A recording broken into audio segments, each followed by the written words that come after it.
Ooper välja, järgnes sööt Ustritskile.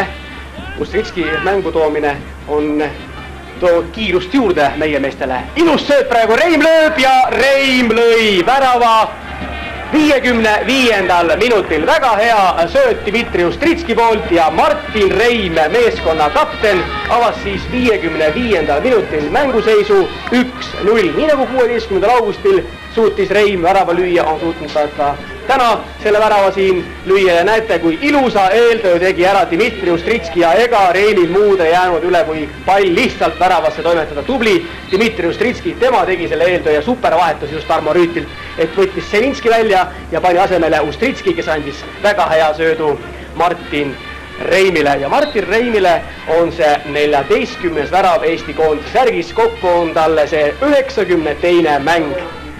Ja ma arvan, et see oli tõesti väga õigel ajal tulnud värav, sest et ikkagi Huuli šansisist. Rooba. Reim, vabandust. Uuesti Rooba. Ja sööta praegu, kas jookseb üle Dmitri Ustritski. Oskari jooksis, läheb Ooper läheb, lööb ja lööb 2-0.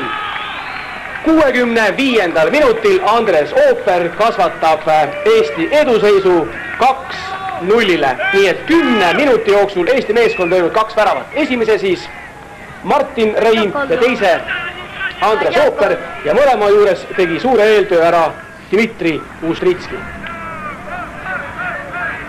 See oli natuke haiget, aga ma arvan, et 2-0 eduseis võtab selle valudel kiiresti.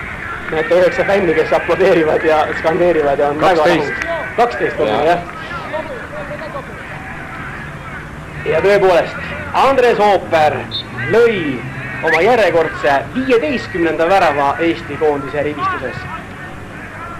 Aalborgi poolkaitsja, kes siis Taani klubis Aalborg mängib keskpoolkaitse koha peal, mitte eesrünnakul, kui taas Ustritski palliga. Ustritski on väga hästi.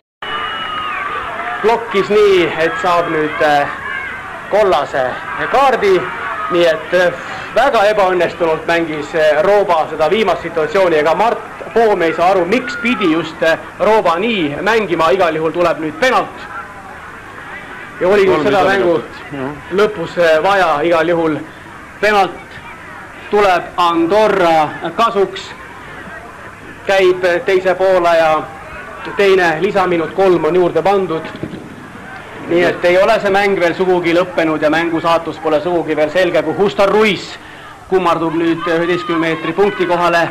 Vaatame, kas Mart Poom suudab nüüd kaitsemängija eksimust parandada või mitte. Hustar Ruiz ja Mart Poom. Poom ei suutnud päästa, hüppas paremale poole. 2-1 ja viimased minutid võivad minna väga närviliseks. Käib kolmas lisaminut. Oli seda vaja nüüd Urmas Roobal teha. Ei õnnestunud tal mäng Kadriorus 16. augustil Andorra vastu ja ka nüüd mängu lõpus väga toores lisa.